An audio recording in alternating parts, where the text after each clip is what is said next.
सत्ता जिंदाबाद जिंदाबाद जिंदाबाद। प्रशासन होश में आओ। मेरा नाम शिवम तिवारी है। वर्तमान में मैं विधि का छात्र हूँ। आज क्या मांगे क्यों धरना दे रहे हैं लगातार आप? हम लोग 11 सूत्री मांग के लिए कल कुलपति जी से मिले थे और ज्ञापन भी दिए थे और सारी मांगे ऐसी हैं जो तत्काल प्रभाव से पूरी की जा सकती है, जिसमें हम लोग 11 सूत्री मांग में है कि प्रवेश इन लोगों ने लिखित रूप से दिया था आज से 1.5 महीना पहले कि 25 नवंबर तक हम लोग पूर्ण कर लेंगे, लेकिन आज तक ये लोग प्रवेश पूर्ण नहीं कर पाए।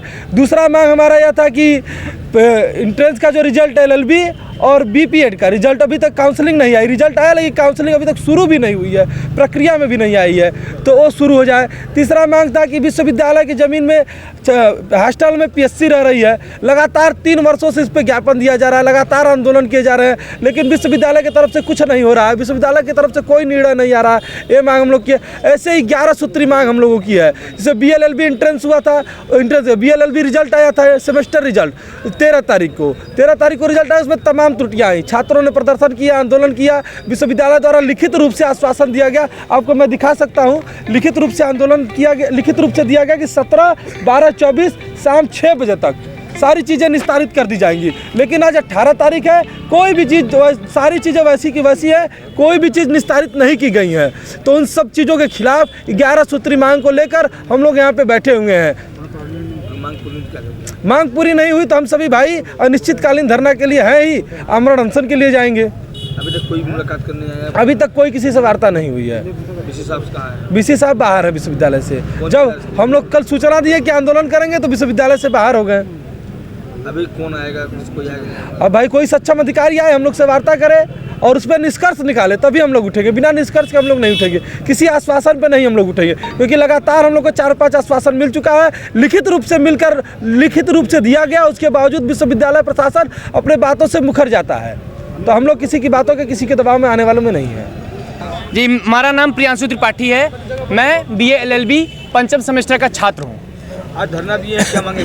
हमारी मांगे हैं, देखिए हम सब हर्षित भैया के साथ हैं, उनकी मांगों को लेकर धरना दे रहे हैं। और विशेषकर जो हमने यहाँ पे आए हैं, हम BA LLB के छात्र हैं, जो कि हमारा परिणाम 13 तारीख को जारी किया गया था, जिसमें त्रुटियां पाई गई थी, और उसके परिप्रेक्ष्य में हम लोगों ने यहाँ पे बैठ के धरना भी दिया था। लेकिन विश्वविद्यालय प्रशासन ने हमें लिखित रूप में दिया, उसका कोई आवरण नहीं किया, और आज तक उन्होंने सिर्फ और सिर्फ आश्वासन दिया है, उसका परिणाम घोषित अभी तक नहीं किया गया है। और हम विश्वविद्यालय प्रशासन से ही मांग करेंगे कि हम लोगों के दूसरे, चौथे, 6वें और 8वें सेमेस्टर का परिणाम जल्द जी सुधार कर निस्तारित किया जाए, नहीं तो हम पूरे छात्र एक बड़े आंदोलन के लिए बाध्य होंगे।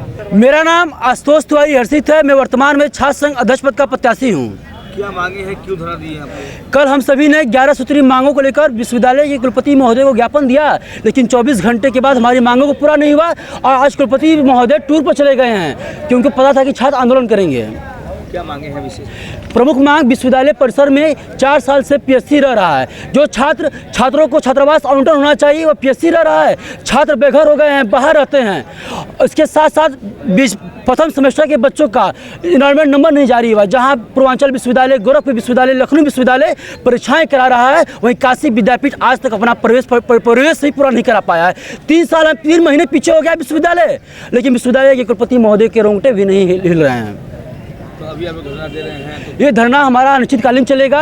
11 मांगों में से अगर एक भी मांगे हमारी अगर पूरी नहीं होती हैं, तो आमरण अनशन के लिए बाध्य हो जाएंगे। और विश्वविद्यालय के ललित कला में रोपवे का निर्माण हुआ, विश्वविद्यालय की जमीन 1 रुपये में चली जाती है। अब पता चलता है कि बिजली उपकेंद्र बनने वाला है। अगर बिजली उपकेंद्र बन जाता है तो छात्र उसमें जाते हैं, करंट मार देगा, मर जाएंगे। अगर छात्र मरे उसके पहले हर्षित तिवारी आत्मदाह कर लेंगे, नहीं तो बिजली उपकेंद्र विश्वविद्यालय में नहीं बनना चाहिए। और रही बात, और विश्वविद्यालय में HDFC बैंक विश्वविद्यालय में खुला हुआ है, छात्रों का 0 फीस में भी HDFC बैंक में अकाउंट होना चाहिए। छात्रों के लिए कैंटीन की व्यवस्थाएं होनी चाहिए। और ला के लिए हम लोग बैठे थे पिछले दिनों में, तो कहा गया था कि 17 तारीख का ला के जो परिणाम है BLLB के ठीक हो जाएंगे। ये LLB के देखे कुलपति महोदय, कुल सचिव के लेटर पैड पर, लेकिन अभी तक ठीक नहीं हो पाए हैं। तमाम मुद्दों को लेकर हम लोग बैठे हुए हैं। अगर एक भी मांगे पूरी नहीं होंगी तो आमरण अनशन के लिए बाध्य होंगे। और छात्रों के लिए तो मैं मरने के लिए भी तैयार हूँ। पहले भी कहा था, आज भी कहा था, आत्मदाह भी कर लूंगा, लेकिन किसी को झुकने नहीं दूंगा छात्रों को मैं।